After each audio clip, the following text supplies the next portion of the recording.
নেতৃবৃন্দ বক্তৃতা করেছেন, আমরা দেখেছি যে তাদের বক্তৃতা, তাদের ভাষা, তাদের আক্ষেপ, তাদের চিন্তা চেতনায় নানা বিষয় আমাদের সামনে ফুটে উঠেছে।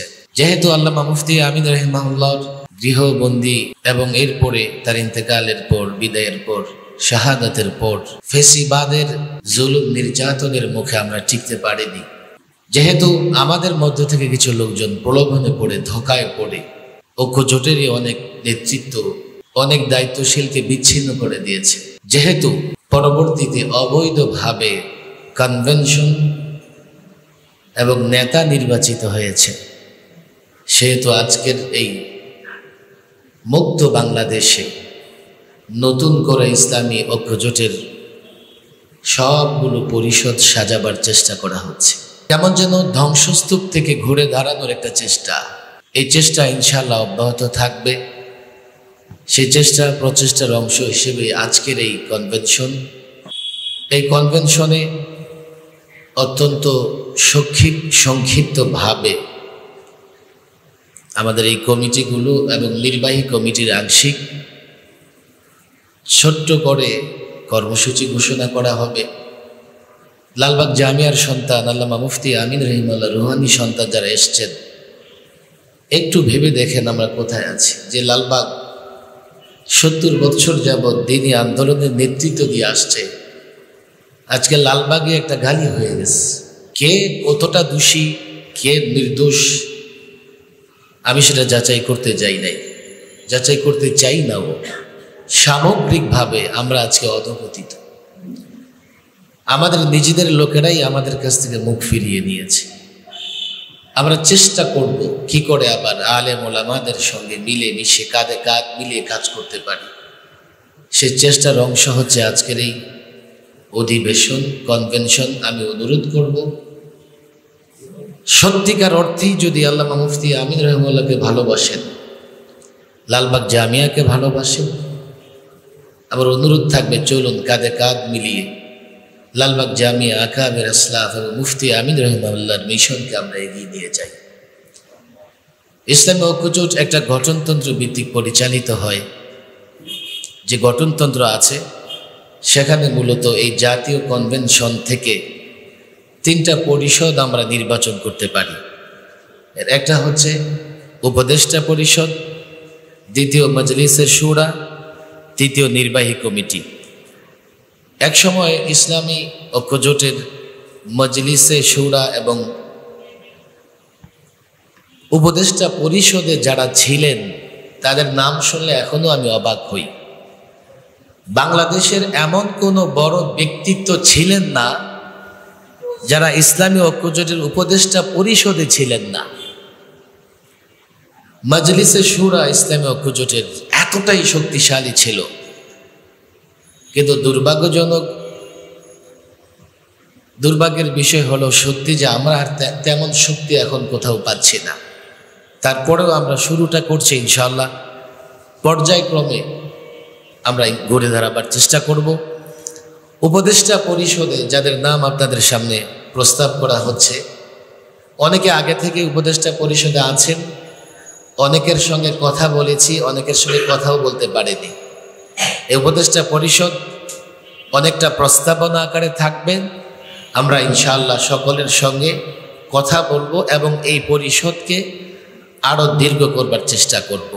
প্রস্তাবনায় থাকছেন হযরত মাওলানা মুহিবুল্লাহ বাবুনগরী, হযরত মাওলানা আব্দুল হক সাহেব মোমেন শাহী, হযরত মাওলানা মুফতি মুবারকুল্লাহ সাহেব বিবাড়িয়া, হযরত মাওলানা সাজিদুর রহমান সাহেব বিবাড়িয়া, হযরত মাওলানা আব্দুল হামিদ পীর সাহেব মধুপুর, মুফতি মিজানুর রহমান সাঈদ, মাওলানা আব্দুল আউয়াল নারায়ণগঞ্জ, মাওলানা আবুল হাসানাত আমিনী।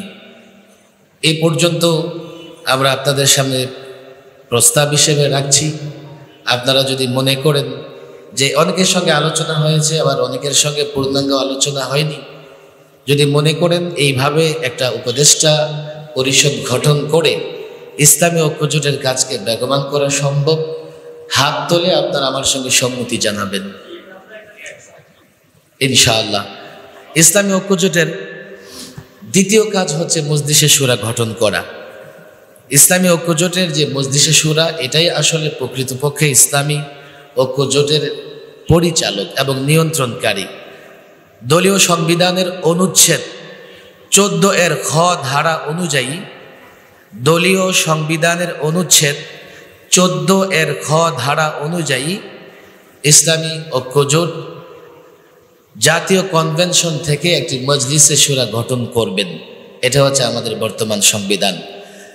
এই বর্তমান সংবিধানের আলোকে আপনাদের সামনে মজলিসে শুরার জন্য প্রস্তাবিত সদস্যদের নাম আমি পাঠ করছি, আপনাদের সম্মতিতে তা গৃহীত হবে। মজলিসে শুরায় 36 জন: হযরত মাওলানা আব্দুল কাদের সাহেব, হযরত মাওলানা আবু তাহের জিহাদি সাহেব, হযরত মাওলানা জুবাইর আহমদ সাহেব, হযরত মাওলানা জসিমউদ্দিন সাহেব, হযরত মাওলানা আব্দুল লতিফ ফারুকি, মাওলানা আবুল কাসেম, মাওলানা ফয়জুল্লাহ আশরাফি, মাওলানা বেলাল হুসাইন, মুফতি শামসুল আলম, মাওলানা ফারুক আহমদ, মাওলানা শামসুদ্দিন বড়াইলি, মাওলানা সাইফুল্লাহ হাবিবি, মাওলানা মঞ্জুর মুজিব, মাওলানা মনসুরুল হক, মাওলানা মিজানুর রহমান, মাওলানা রিয়াজুতুল্লাহ, মাওলানা নাসির উদ্দিন, মাওলানা আব্দুল গফ্ফার, মাওলানা হেদায়তুল্লাহ গাজী, মাওলানা ইসমাইল বিল বেলায়েত, মাওলানা জুনেদ কাসেমি, মাওলানা আবদুল্লাহ ফরহাদ, মাওলানা আশরাফুদ্দিন মাহাদি, মাওলানা আনিসুর রহমান, মাওলানা তসলিম আহমদ, মাওলানা আবুল খায়ের কুসুমপুরি, মাওলানা আবুল বারাকাত, মাওলানা আবু ইউসুফ, মাওলানা শিবলি খান, মাওলানা আব্দুল হান্নান, মাওলানা সাইফুল ইসলাম উত্তরা, মাওলানা হাবিবুর রহমান, মাওলানা কাজী আজিজুল হক, মাওলানা সানাউল্লাহ, মাওলানা আল আমিন সরাইলি এবং আমি মোহাম্মদ সাখাওয়াত হোসেন রাজি। তাৎক্ষণিকভাবে এবং যারা আমাদের সঙ্গে সম্পৃক্ত আছেন তাদেরকে নিয়ে আমরা ঘোষণা করছি, ইনশাআল্লাহ যদি আমরা ঐক্যজোট নিয়ে সামনে অগ্রসর হতে পারি, দিনে দিনে আবার আগের মতো আমাদের সঙ্গে বাংলাদেশের সমস্ত ওলামায়ে কেরাম এবং নির্ভীক সৈনিক যারা ইসলামী আন্দোলন সংগ্রামের, তারা যুক্ত হবেন। আমাদের এই কলেবর বৃদ্ধি পাবে, আমাদের আরও কাজ বেগবান হবে ইনশাআল্লাহ। সর্বশেষ ইসলামী ঐক্যজোটের নির্বাহী কমিটি গঠনতন্ত্র অনুযায়ী মজলিসে শুরা থেকেই আসলে নির্বাহী কমিটি পাশ হয়ে থাকে। আজকে যেহেতু এখানে মজলিসে শুরার প্রায় সকল সদস্য এখানে আছেন, আর আমরা ইসলামী ঐক্যজোটের নির্বাহী কমিটিও গঠন করা অতি দ্রুত প্রয়োজন। আমার মনে হয় অধিকাংশ শুরা সদস্য অতীতে কাজ করেছেন, বর্তমানে তাদের নাম আছে, ইনশাআল্লাহ ভবিষ্যতেও কাজ করবেন। সকলের সামনে আমি নির্বাহী কমিটির আংশিক কয়েকটা প্রস্তাব করতে চাই। আপনারা একমত হলে ইনশাআল্লাহ আমরা ধাপে ধাপে নির্বাহী কমিটি, কয়েক ধাপে নির্বাহী কমিটির পুরো লিস্ট জাতির সামনে উন্মুক্ত করবো ইনশাআল্লাহ। আজকে উপদেষ্টা পরিষদে মূলত অনেকেই এমন আছেন যারা ইসলামী ঐক্যজোটে আগে কাজ করেছেন। মজলিসে শুরায়ও অনেকেই এমন আছেন যারা ইসলামী ঐক্যজোটে এখানে কাজ করেছেন। আমাদের আজকের এখানের মূলত প্রধান অতিথির জায়গা যিনি উপবেশন করে আছেন আমাদের মাওলানা আব্দুল কাদের সাহেব, নারায়ণগঞ্জ আমলাপাড়া মাদ্রাসার মোহতামিম সাহেব। হজরতের সঙ্গে দীর্ঘদিন ধরেই কথা হচ্ছিল। কথার এক পর্যায়ে উনি নানা রকমের পরামর্শ দিয়েছেন। আমি আজকের হাউজে নির্বাহী কমিটির চেয়ারম্যান হিসাবে আপনাদের সামনে প্রস্তাব করছি হজরত মাওলানা আব্দুল কাদের সাহেব, যিনি ইসলামী ঐক্যজোটের এক সময় ভাইস চেয়ারম্যান ছিলেন এবং বর্তমানে যে ইসলামী ঐক্যজোটের উপদেষ্টা পরিষদ, সেখানে ওনার নাম আছে। আল্লামা মুফতি আমিন রহিমাহুল্লাহর সঙ্গে দীর্ঘদিন কাজ করেছেন। আমরা মনে করি যে ঠিক এই দুর্দিনে, এই মুহূর্তে উনি আমাদের সাহারা দেবেন। আমি আপনাদের সামনে প্রস্তাব করছি ইসলামী ঐক্যজোটের 2024 থেকে 27 বছরগুলোর জন্যে যিনি সভাপতিত্ব করবেন, চেয়ারম্যান হিসেবে দায়িত্ব পালন করবেন হজরত মাওলানা আব্দুল কাদের সাহেব। আমার মনে হয় মজলিস শুরা সদস্য এবং আমরা যারা এখানে এসেছি সকলে এ বিষয়ে একমত। সর্বসম্মতিক্রমে ইসলামী ঐক্যজোটের চেয়ারম্যানের দায়িত্ব পালন করবেন 2024 থেকে 27 পর্যন্ত উনি হজরত মাওলানা আব্দুল কাদের সাহেব। দ্বিতীয় যে বিষয় আসছে, আমরা কিছু নাম প্রস্তাব করছি আংশিক, সময় নিয়ে ওনারা বক্তৃতা করবেন ইনশাআল্লাহ। আমরা পর্যায়ক্রমে সকলের নাম প্রস্তাব করব। এখানে ভাইস চেয়ারম্যান হিসেবে যাদের নাম এখানে এসেছে, হজরত মাওলানা আবু তাহের জিহাদি সাহেব আগে থেকেই ছিলেন, হজরত মাওলানা জুবাইর আহমদ সাহেব, হজরত মাওলানা জসিমউদ্দিন সাহেব, হজরত মাওলানা লিহাজউদ্দিন সাহেব, হজরত মাওলানা আলী আজম সাহেব বিবারিয়া এখনও সম্মতি দেন নাই। সম্মতি দিলে আমরা চূড়ান্তভাবে সেটা তৈরি করে নির্বাচন কমিশনে জমা দিব ইনশাআল্লাহ। হজরত মাওলানা শওকত সরকার নরসুন্দি কথা হয়েছে, অসুস্থতার কারণে আজকে আসতে পারেন নাই। আর মহাসচিব হিসেবে আমার নামও প্রস্তাবে আসছে, আমি মোহাম্মদ সাখাওয়াত হোসেন রাজি। এটা অত্যন্ত অত্যন্ত একটা আমার জন্য দুর্ভাগ্য যে আমার মুখ থেকে এই শব্দগুলো বের হতে যাচ্ছে। আমি আপনাদের কাছে ক্ষমা চাই, আমার অনেক ভুল থাকতে পারে, আমি তো মানুষ। তবে এই মুহূর্তে আল্লাহ তাবারক ওয়া তাআলা আমাকে এত কাজ করার সুযোগ দিয়েছেন, কোনো ধরনের বিতর্কে আমি জড়াতে চাই না, কোনো ধরনের একতলাফের জায়গায় আমি যেতে চাই না। এরপরেও মানে শুরু করার জন্যে আমি এই পদের জন্য আমার নাম প্রস্তাব হয়েছে, আপনারা সম্মতি দিলে ইনশাআল্লাহ ঠিক থাকবে ইনশাআল্লাহ।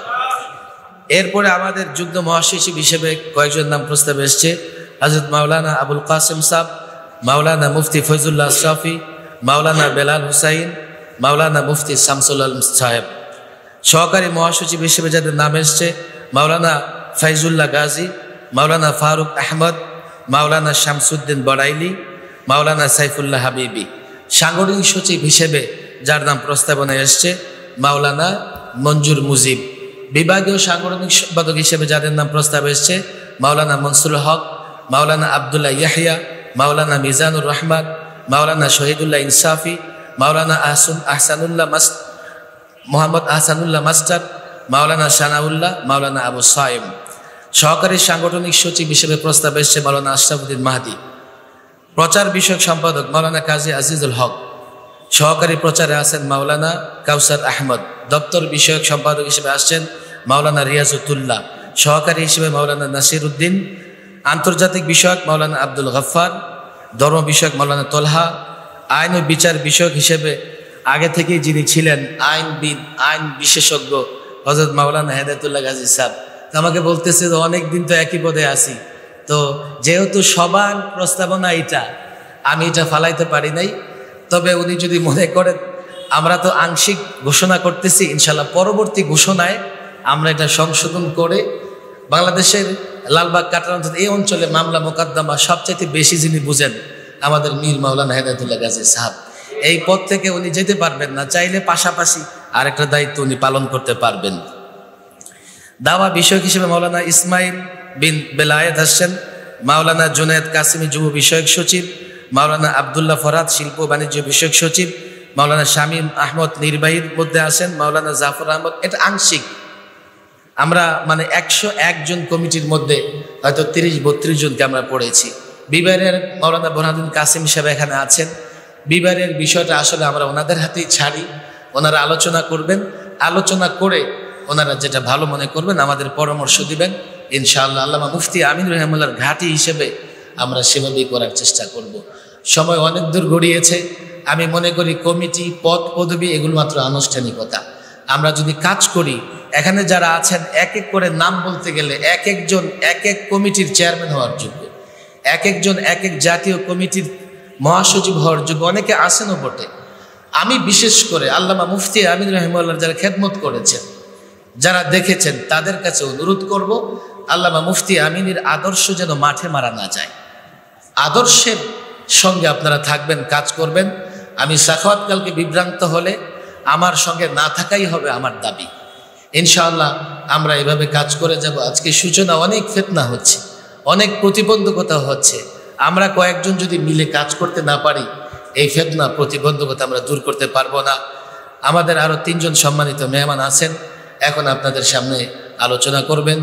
এই আজকের এই উদ্যোগের পিছনে যার অসীম মেহনত রয়েছেন হযরত মাওলানা জসিমউদ্দিন সাহাব, এরপরে বক্তৃতা করবেন হযরত মাওলানা জুবাইর আহমদ সাহাব, সর্বশেষ নবনির্বাচিত চেয়ারম্যান, বলিষ্ঠ কণ্ঠস্বর। নারায়ণগঞ্জে আমি একাধিকবার যার বক্তৃতা শুনে মুগ্ধ হয়েছি। ফেসিবাদের বিরুদ্ধে যার বক্তৃতা যে কোনো রাজনৈতিক নেতার চাইতেও গুরুত্বপূর্ণ এবং তেজস্বী বক্তৃতা করে দোয়া করে দেবেন হযরত মাওলানা আব্দুল কাদের সাহেব। আপনাদের দোয়া প্রত্যাশী, সহযোগিতা প্রত্যাশী। আল্লাহ তাবারক ওয়া তাআলা এই উদ্যোগকে দ্বীনের জন্য কবুল করে দিন।